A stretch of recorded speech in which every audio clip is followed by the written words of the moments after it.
London बना रहा था। राघव जी, आरपी सिंह साहब कह रहे हैं कि दिखाइए प्रेस विज्ञप्ति, कहां बीजेपी ने कहा था लोगों से कि पटाखे फोड़ो, और आलोक शर्मा जी कह रहे हैं कि बाकी चीजों पर, मुद्दों पर आप लोग काम नहीं करते हैं, इसको सिर्फ इशू बना रहे हैं।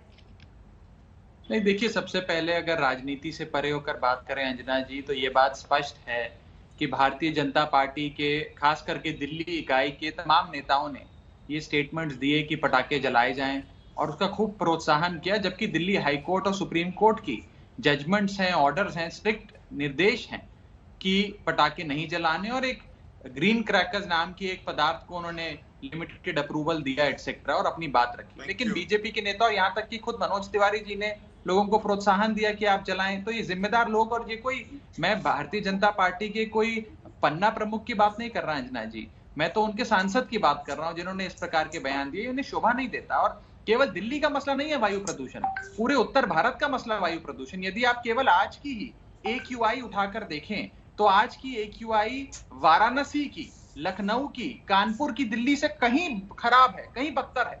तो ये कोई मात्र दिल्ली का विषय नहीं है। और दूसरा, उसके साथ साथ जैसा कि हम जानते हैं कि इस मौसम में, अक्टूबर नवंबर के महीने में हम देखते हैं कि स्टबल बर्निंग यानी कि पराली जलाने के मुद्दे काफी बढ़ते हैं। आज ही हमारे एनवायरमेंट मंत्री के, पर्यावरण मंत्री का बयान आया है कि 1000 इंसिडेंट से 3500 मामले आ गए हैं इस समय स्टबल बर्निंग के, यानी कि पराली जलाने के।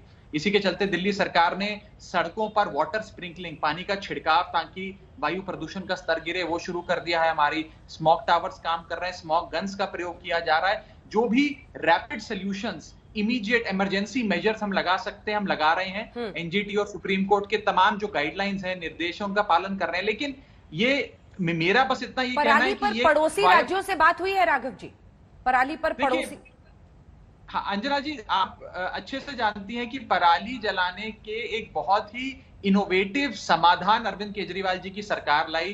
पूसा डीकंपोजर नाम का एक पदार्थ लाई जो पूसा इंस्टीट्यूट में बना, जो मेरी विधानसभा क्षेत्र में आता है।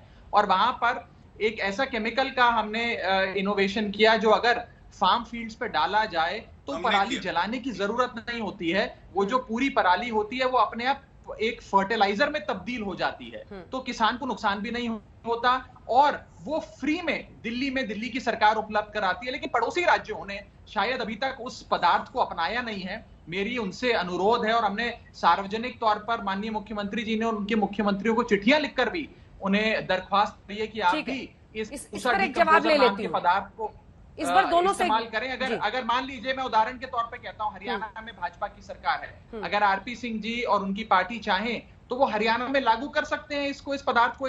ये तो केंद्र सरकार के भी मैं कहूं बेनिफिट में है इसे लागू कराना। भाई केंद्रीय मंत्री भी दिल्ली में रहते हैं, उनके भी फेफड़े हैं, वो भी इसी हवा में सांस लेते हैं जिस हवा में आम आदमी पार्टी वाले सांस लेते हैं। तो इसे लागू करवाना चाहिए पूसा डीकंपोजर को। ठीक है, दोनों से छोटा छोटा इस पर जवाब, उसके बाद विमलेंदु जी आपके पास आऊंगे।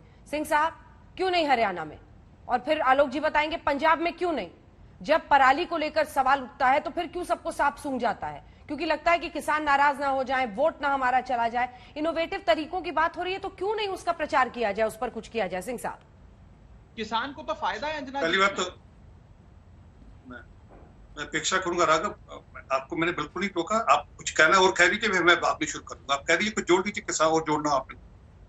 आप साइंटिस्ट हो गए। आरपी सिंह जी, मैं आपको, आप बोलिएगा, मैं बिल्कुल रोक नहीं रहा। मैं तो ये कह रहा हूँ किसानों को भी इसमें फायदा है, बिकॉज बेचारे किसान को जब वो फसल जलानी पड़ती है, पराली जलानी पड़ती है, सबसे ज्यादा तो उसके फेफड़े जलते हैं। उसे मजबूरी में जलानी पड़ती है क्योंकि उसने नई फसल लगानी होती है। तो अगर वो ऐसे वो पदार्थ आप उपलब्ध करा दें जो दिल्ली की सरकार मुफ्त में दिल्ली के किसानों को उपलब्ध करा रही है, तो किसानों के सबसे ज्यादा हित में है। किसान चाहता है, लेकिन किसान तक पहुंचाना जरूरी है उस पदार्थ को, जो आपकी सरकार कर सकती है। मुझे विश्वास है आप लोग करेंगे भी, अगर आप लोग अपनी जनता के हित के बारे में सोचेंगे तो। सिंह साहब, कुछ और कहना है आपने?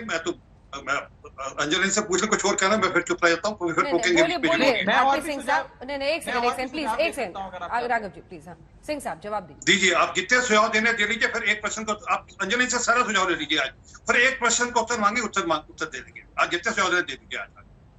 सिंह साहब, क्या कि साथ अंजना ठीक नहीं, मैंने टोका नहीं ना, बीच में टोका नहीं, फिर वो शुरू होता ही। मैं जानता हूँ राघव को, मेरे को चुनाव हराकर जीते, मैं इनको अच्छी तरह जानता हूँ, इनकी नेचर जानता हूँ, मेरे छोटे भाई जैसे हैं, मैं इनके जानता हूँ, कोई बात नहीं। पर हाँ, मैं जानता हूँ कि वो उनको बीच में बोलना ही बोलना है, इसलिए मैंने कहा कि बोलने जो कहना है। पहली बात तो मुझे पता नहीं था कि राघव चड्ढा और अरविंद केजरीवाल साइंटिस्ट हो गए हैं।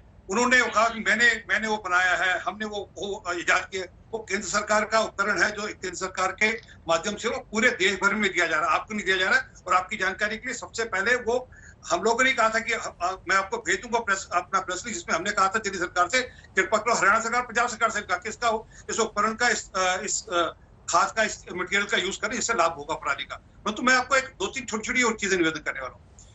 क्या आज ऑर्डर कर दी कि दिल्ली सरकार की अब सिर्फ ग्रीन क्रैकर बिकेंगे दिल्ली में, दूसरा क्रैकर नहीं बिकेगा, ऑर्डर कर देना आज।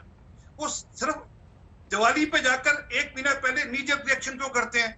उससे पहले जिन्होंने क्रैकर खरीदे होते खरीद लेते हैं, वो सिर्फ क्रैकर चोरी से, चकारी से जैसे बेचते हैं, जिसका नुकसान होता है। मैं करूँ दिल्ली को नुकसान होता है। आज केजरीवाल साहब ऑर्डर कर दे कि दिल्ली में ग्रीन क्रैकर के बाद दूसरा क्रैकर बिकेगा, वो जेल जाएगा, हो जाएगा ठीक। परंतु नहीं, क्योंकि हर साल वो होना है, हर साल से यही देख रहे हैं हम लोग, साल से यही कथा सुन रहे हैं। परंतु जो करने वाला काम है उनकी भी जरा चर्चा करें। दिल्ली में टोटल बसें मिलाकर मैंने कहा 4000 बसें, इससे ज्यादा बसें नहीं करा सकते दिल्ली में। 5 साल पहले 11000 की थी। लास्ट माइल कनेक्टिविटी पे कोई काम हुआ नहीं।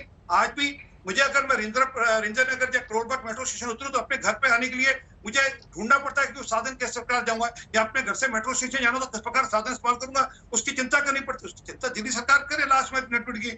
नहीं हो तो एक दिन राघव के साथ मैं एक कप चाय पीऊंगा, 10 सुझाव अच्छे दे दूंगा जिस ढंग से लास्ट माइल कनेक्टिविटी बढ़ सकती है। कोई मुश्किल काम नहीं है लास्ट माइल कनेक्टिविटी बढ़ने का। परंतु बार बार आप उंगलियां उठाते हैं। एक मिनट प्लीज राघव। और दूसरा, हमने ही ईस्टर्न और वेस्टर्न पेरिफेरी हमने दी ताकि दिल्ली के अंदर ये गडकरी जी ने दी ताकि दिल्ली के अंदर ट्रक ना आ सके। वो पोल्यूशन को रोकने का कारण थे बहुत बड़ा, दिल्ली में ट्रक आते थे, वो हमने दिया।